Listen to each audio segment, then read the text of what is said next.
2, 1. Hi, everyone. Thank you again for joining us for another episode of eJenn Solutions, the podcast series where we talk about different solutions for your business.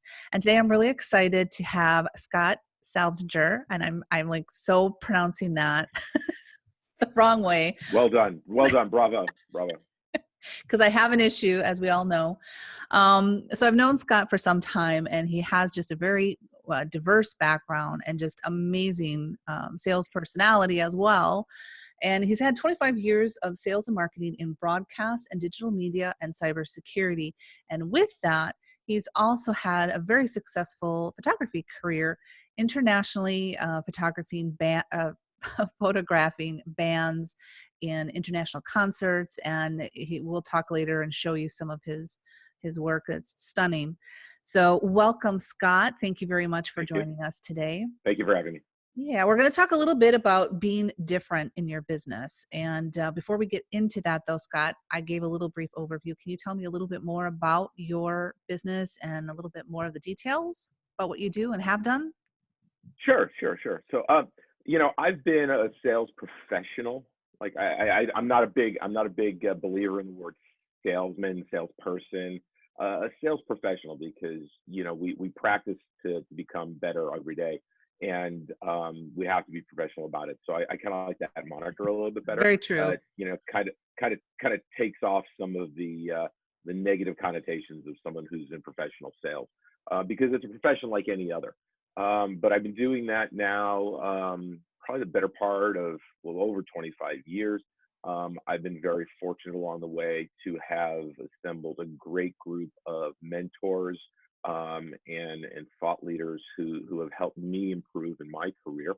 I've been able to help businesses with everything from their broadcast and digital marketing to now these days primarily focusing on cybersecurity needs in today's ever-growing cyber threat environment. Nice. That's a lot. It's a lot, but time improves us all. And the one thing I believe is that variety in life. I'm a big believer that you don't have to stick with the same thing forever. You can do a bunch of different things and really have some great experiences while we're here to enjoy them. And I would say that probably, even though it sounds very different from photography to sales, there is a lot of connections between those. And would you say that? I would, especially the creative part. I would say the skills of this, other than the artistic parts of photography, I'd say the skills are the same. I mean, I'm a big believer that, believe it or not, every single one of us on this planet is in sales. Yeah. Whether you do it professionally to drive revenue for a company or your own company, or to put money in your own pocket, or you have to convince your child that on phys ed day that they can't wear their fireman boots, they have to put on a pair of sneakers. Nothing better than negotiating with a child who doesn't know the rules of engagement. Be prepared to have a long fought out battle. This is true. So I really believe that we're all using those skills. It's just how you apply them and what you apply them to that matters in order to get the desired outcome that you're looking for. I agree. So with that, you have had the opportunity to really see and work with a lot of small businesses.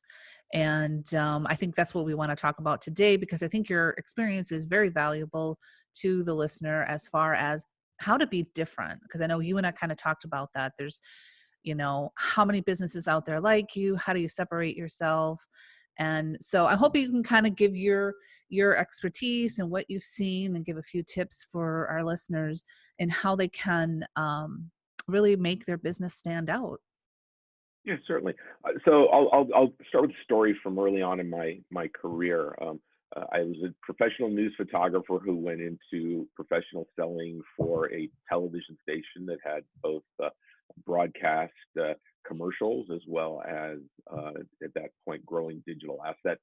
And you tend to gravitate, once you learn something, you tend to gravitate to what you know, right? It's your comfort zone, your tomato soup and grilled cheese sandwich, so to say. And I had a bagel shop near where I lived in San Antonio at the time. where I'd get off a shift shooting some overnight news, and I'd go and I'd hang out with the owners as the final bagels came out of the oven, hot and fresh, and I got to know them pretty well. So when I started selling, I'm like, you know what? I'm gonna go to this bagel shop because there's only one location, and but everybody in San Antonio should be eating their bagels and enjoying them for breakfast. So I'm gonna go and I'm gonna sell them, right? And I learned a valuable lesson there. Uh, One shop, and I wanted to ask them to spend $5,000 a month, right? At that Mhm. time, I thought, you have to spend money on your marketing, as opposed to now, the money that you invest to grow with. And I was just still young, and I sit down with the owner, and I've got my proposal, and I lay it all out for him, and he looks at me deadpan, and he goes, Scott, I sell a 25-cent item. Do you have any idea how many bagels I need to sell in order to even make this money back? And I started to realize that, you know what? Not only is he absolutely right, but you have to go ahead and find ways to market your business that make sense for the products you sell, allow you to differentiate from all your competitors, be different, as well as drive the revenue to support the efforts. Mhm. So those are three really important things. And I was lucky, very fortunate. You're luckier if you make mistakes earlier on than later on. And I learned some valuable lessons there. I was gonna say, I don't think that's a mistake. You were listening to him, Yes, right? I was listening once I had thought that, hey, I'm a great new salesperson and I'm going to put out a proposal, right? My skills were my sales skills were a little rough at the time, but I learned a lot from those errors. And the first thing that I learned, and I learned a little bit of in the training, and I learned it as I started to go along, was this idea of being different. You see, because here's a bagel shop. Now, no matter where you live in this country, there's probably a bagel shop down the street from you, Yep. and then down from the street from there's probably another bagel shop, and another bagel shop down the street from them. And then you go to the grocery, and they're making bagels. Suddenly, there are probably 20 or 30 places you can get a bagel from.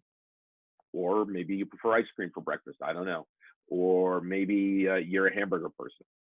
And this is something we can all wrap our heads around. You can get very similar items at many places. So as a small business owner, no matter what it is that you're going to provide for people, how are you going to be different?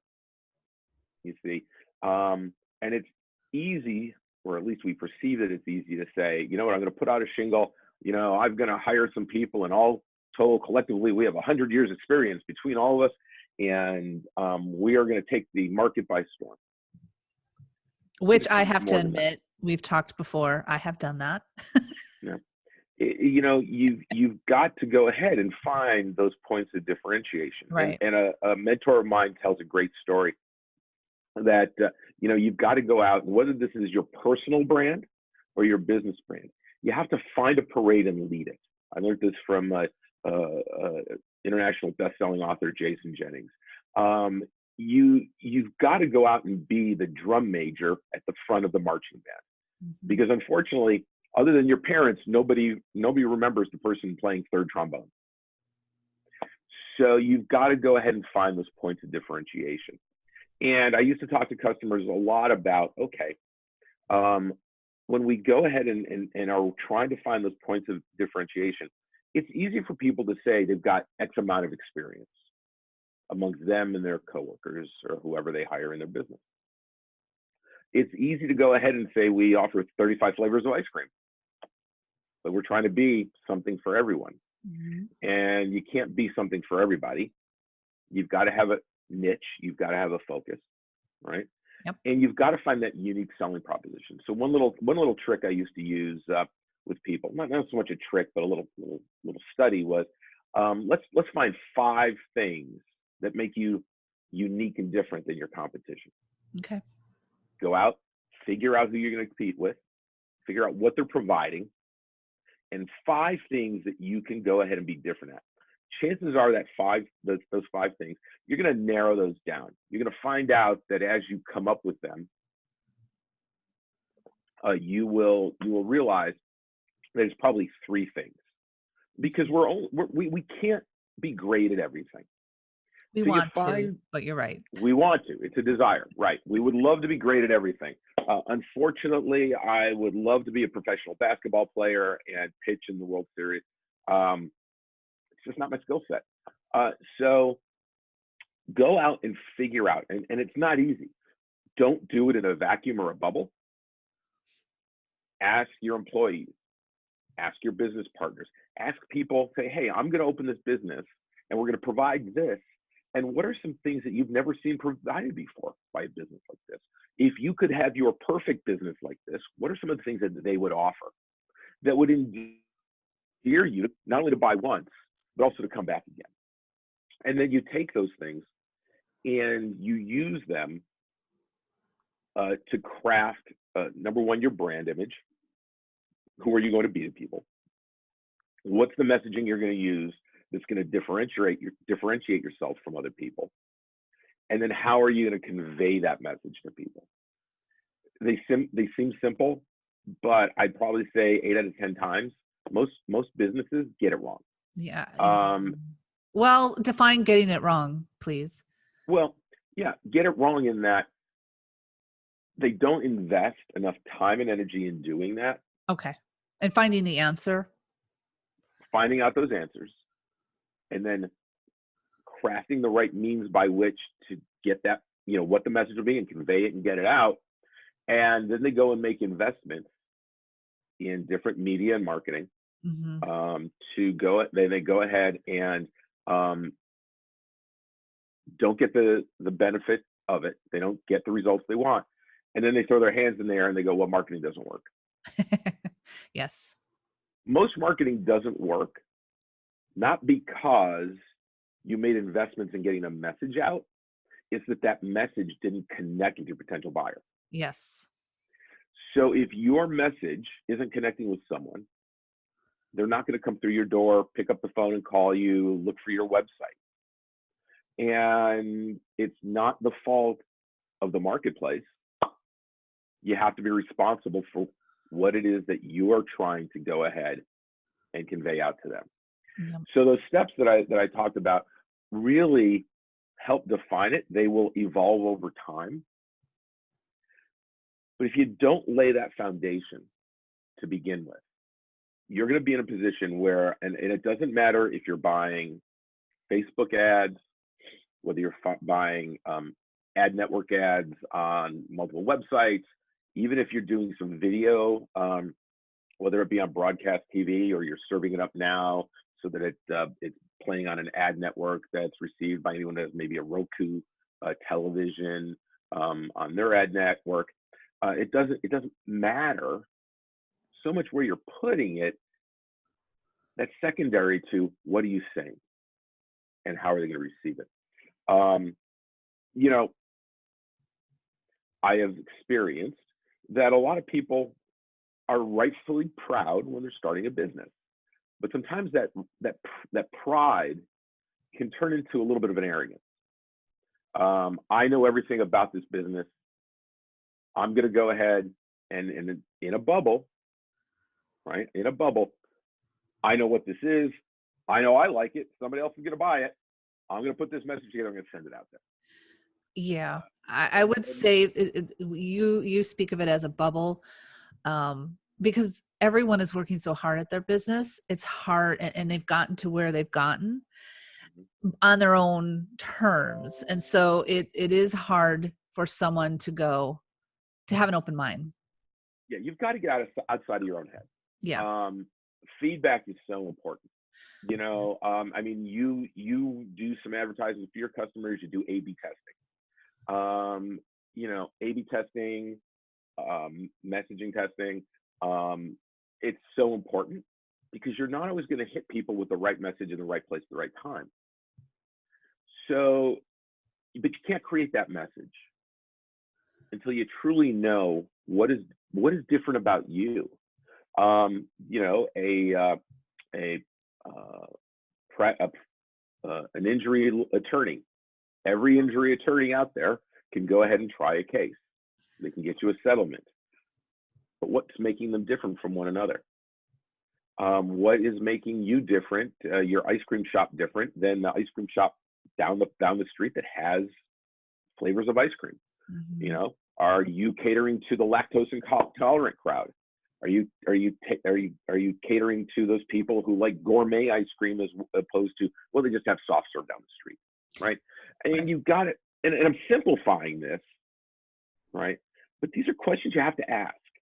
And I've met a lot of business people who open up a business, whether it's brick and mortar or online, you know, and the first thing they say is, "Hey, look at my lovely interior of my store. Look, these are imported sconces on the walls for our lighting."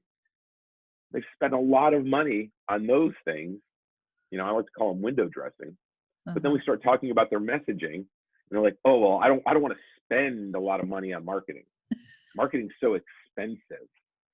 And You're right. and I guess I yeah, never really thought about that, but you're right. yeah, and marketing isn't expensive. It really isn't. You've got to get that idea out of your head. Marketing, Well, yeah. I mean, compared to the sconces, which one's going to bring you in business? The sconces well, are I going to mean, bring yeah, you from that those perspective, imported yes. But sconces but aren't going but when I talk about expensive, to. Yeah.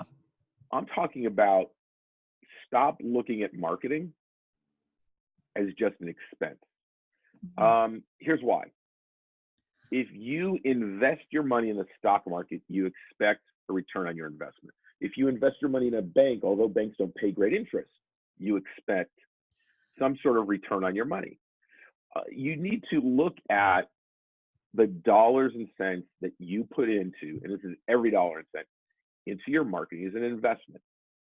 You have to be highly calculated. You have to really work at that messaging. You have to put your your feet in other people's shoes and go, if it was me and I didn't know anything, would this resonate with me? Is this going to draw me into you? Then you find the right places to put it, right? And you look to do it efficiently. So yeah, you can get the best bang for your buck, but this is an investment. So if you invest, doesn't matter if it's $1,000, 10,000, half a million, a million, you have to have a desired end result. That Mhm. way, over time, you can start making decisions on what you need to change, right? Right. You're not always going to hit the right target. Sometimes the messaging is going to be wrong. Maybe you realize that you need to look at your marketing from the standpoint of you are open because you serve lunch.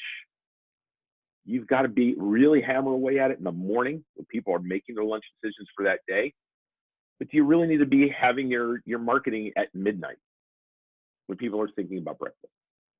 So, you know, right place, right time, right audience, but it's an investment. And it used to drive me crazy about all of the money that someone would literally spend on receiving something, a sconce, a great looking sign, you know, things, but Mhm. then complain about that investment in the marketing.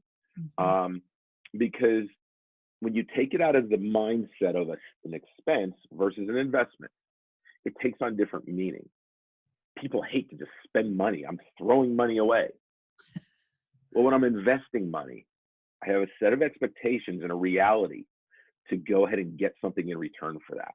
Yep. So that you can go ahead and make those decisions, say, you know what, this investment isn't working out correctly. We need to make some changes. We need to make them quickly. And you've experienced them yourself, Mhm. I'm sure, with your clients, to go ahead and change those investments to to have a greater return. Right. And I think the key point too that you made is the owner's participation, because they're just as much a part of that marketing as your marketing team or whoever you have Right. hired for marketing. Um, Right. that has to be, you have to have that investment yourself into that process, I If believe. Well, yeah, I mean, if you want to successfully invest in your future, whether it be the stock market, whether it be municipal bonds, whether it's mutual funds, um, you can either be an active participant or you can stand by and hope as Yeah. your investment turns out. Which is not a good good position to No, be in. you have to be an active participant, but you also have to be an educated participant. Yes. You know, listening to the marketing professionals who bring you those opportunities. Um, you know, and I realize we've gotten a little off of our original topic, right, about being A little different, bit, but we've gotten a little bit into but the you mechanics. But defining what the different is. you know, being different, which is great. I'd rather learn about a business that's showing me something that I've never seen before in a way I've never seen it, to spark that aha moment, that light bulb going off in my head. I'd rather see that than, you know, we've got vanilla. We serve vanilla. Doesn't matter if it's a hardware store. Doesn't matter if it's an ice cream parlor or anything. We serve vanilla. For example, you know, Home Depot, Lowe's, they've taken over as our destinations for buying everything from appliances to tools and everything in between. And that's great. But I don't know if you remember the days that we used to have our little community hardware store. Mm-hmm. And you always went in there and it smelled like sawdust and it smelled like WD-40. Oil, And something. yeah, you were going to look for, you know, a door hinge, you know, you were looking for those things. Well, they had to reinvent themselves to stay in business. So in the process of reinventing themselves, they said, how can I be different, right? Because I can't be a Home Depot. I'm never going to have the scale. I'm never going to have that depth of products. How can I be different? So now, like I know here in the Dallas area, we have a chain of hardware stores that sell the stuff that I can't get at a Home Depot. You know, I've had to go there for some pieces that are in metric, right? I've had to go ahead and find some exotic pieces for doing some home remodeling around my house, whether it was, you know, handles for a drawer, or even just the piece that I can use to outline and graph it to make sure that I got the handles in place. I remember going there for that, or some faucets I had to repair. So find those ways to be different, to create demand for your business, and then put your marketing in the right places so it resonates with your potential audience. Those home improvement people who are regularly doing home improvements, who are looking for something that isn't mass produced or just mass marketed, maybe. You know, using websites for home improvement, going to where the audience is. That's going to be your primary key focus customer. Yep. And knowing your customer exactly as you said, be where they are. Exactly. So how can people work with you as far as defining that how to be different if they wanted to? Well, you know, I used to sit down with people and talk about, okay, we're going to take 5 minutes. We're going to do this really quick. Okay. And Show we're going to everybody go your ahead. website. Thank you. We're going to go ahead and we're going to do this really quick. Just off the top of your head, tell me 5 things that make you different than someone else. Right. And by the way, the clock starts now. And when people are put into that situation, you really got to think about it. You're going to start spewing a bunch of things out. You may get more than 5, and that's great. But what you're going to do is you're going to start to be able to dwindle down those things. You can sit there, and I don't recommend doing this alone. Sit there with someone who you can say, okay, do these things describe my business? The nouns, the stuff of your business. We are this. We serve this. We sell this. We solve this.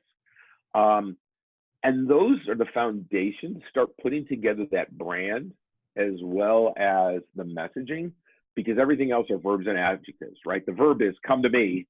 The adjective is describing it succinctly.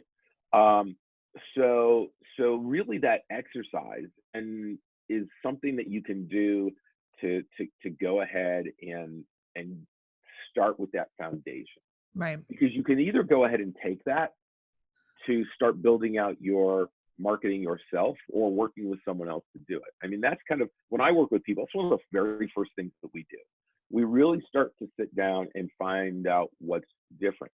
or sometimes if they have a retail store per se, you take a look around, you start walking around. What can they focus on in their marketing? A great story, another mentor of mine, he's from the radio business, Mr. Man by the name of Paul Wayland, who's published some great books, and he's a great consultant.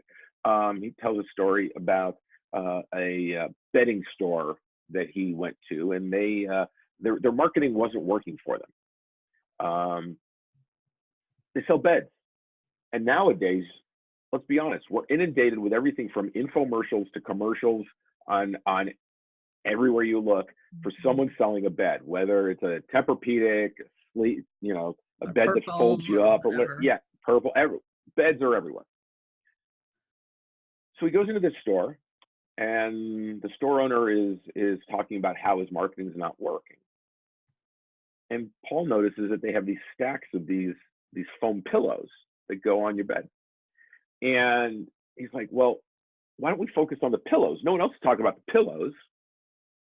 Why don't we have a pillow sale? Why don't we focus on how these pillows will give you a better night's sleep no matter what bed? Well, lo and behold, they changed the marketing up. They ran out of pillows. They sold them all out. But it drove people into the store so they could have a conversation, not just about these pillows, which were really kind of almost a lost leader, Right. but about the beds in the store, because it opened his salespeople on that floor up to new prospects. So sometimes the answer is right in front of you, but we take for granted because we live in that space. Mhm. As the owner of that business, we live, breathe, and eat and sleep that space. So sometimes it's about getting other people in to say, what do you see around here that you don't see my competitors doing? That's a very good Maybe it's, idea. maybe it's a product that you offer that you just thought was like, it's an add-on, but maybe it means something to a lot of other people. Or maybe there's something there that, maybe you're a spa and you provide a treatment that, nobody in America provides. You were over in Europe and you found this treatment. I'm not a spa guy, but maybe you find something that, this new facial treatment. Start marketing that. Get people to show up. Use something to introduce them. And it doesn't have to be giving away things for free, by the way. Yes, it can be as you said, an add-on or a pillow, a smaller price point that's easier for people to digest and bring them in. Right. I mean, you got to have that hook. Yeah. No, that's a And we great live in a example. world, Thank you. we live in a world of overcomplication. We now think that we have all this great technology, and technology was supposed to make our lives easier. I'm a big believer, especially in the world of marketing. I think it's made it more challenging. Yeah. It's made it more challenging because now you're competing with somebody down the street, but you're also competing with somebody halfway across the world if it's a product. I mean, you and I just had a conversation about this light bulb and Instagram marketing, right? Mhm. In the Instagram feed has become inundated with story ad, story ad, story ad, And they right? know when you buy, and then you keep getting more.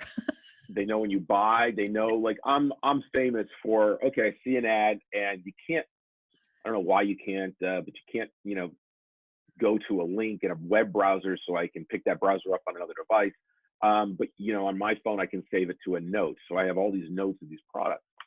And then I saw a story about how some of these businesses are, either importing products, or some of them will say they have a product they don't. And the challenge is getting a refund. My mother went through this with something that she bought, getting a refund.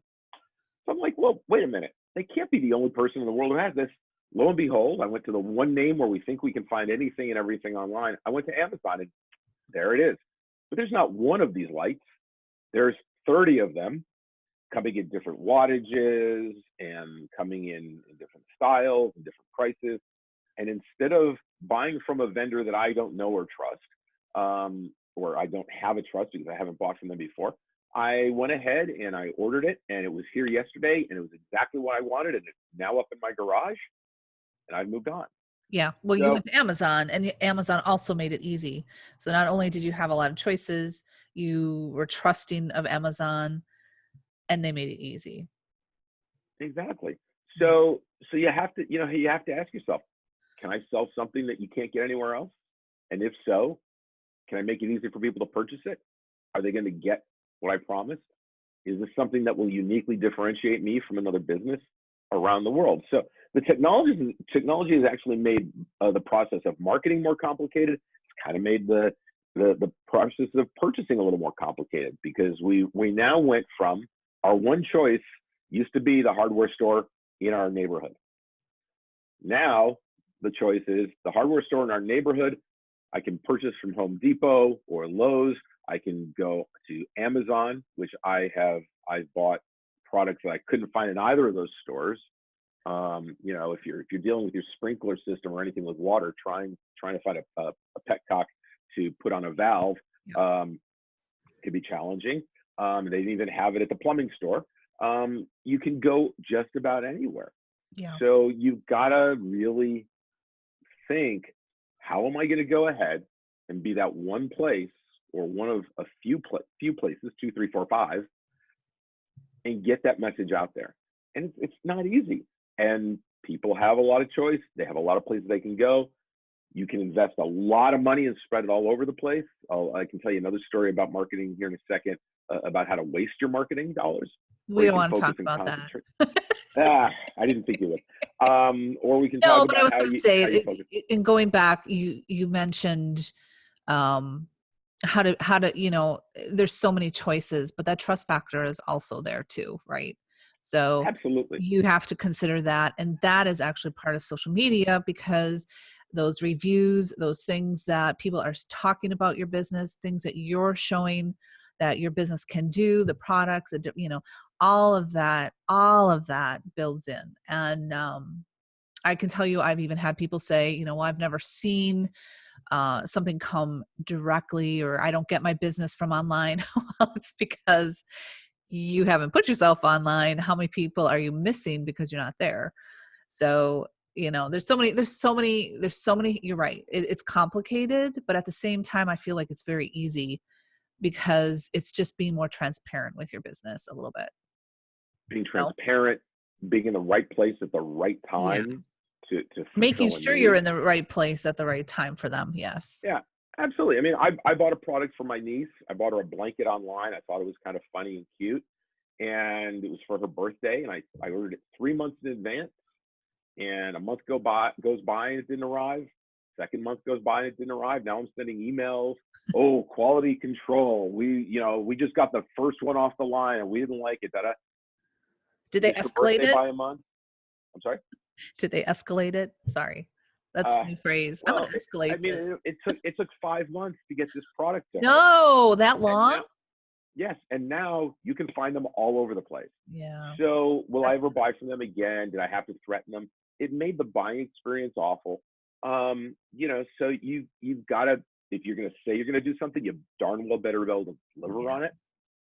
And Jason Jennings has said many times in his presentations, satisfied customers leave. Yeah. Satisfied customers leave, because most people's satisfaction level has gone down over the years. We're willing to accept a little bit more BS sometimes, because we know about these complications that go on in the world where the product's delayed, whatever. So they're satisfied, but if you want to keep a customer, they need to be extremely satisfied. That's what keeps customers these days. But when you're not satisfied, you're going to cancel and you're going to go somewhere else, because there's a dozen people standing behind that company who want your business. Yep. It's a competitive marketplace. I agree. So. Well, thank you so much, Scott. We're running at the end of our time here, but I do have up on the screen, for those of you that are watching by video, Scott does have a course on Udemy that is really reasonable, actually, that I just looked at it now. And I know you've had a lot of people enroll in this. So head over to Udemy, and I'll leave the link in the video description or in our blog post with the show notes on this. You can also connect with Scott on LinkedIn, because he is there. And we didn't even get to go in, we didn't even have time to go into your photography. So we'll have to have you back again to go over all of that. But I very much appreciate your time, Scott. Is there any one last sentence or something that you want to leave our listeners with? Um, I think the most important thing, if coming out of today, and I know we went down a couple of tangents. That usually Um, happens with us, with me. well, it's great. We covered a lot of ground. We did. Um, Number one, find that parade and lead it. Be different. Invest time in figuring that out, because that will be the seed that you germinate in order to make a lot of other decisions, to make wise investments.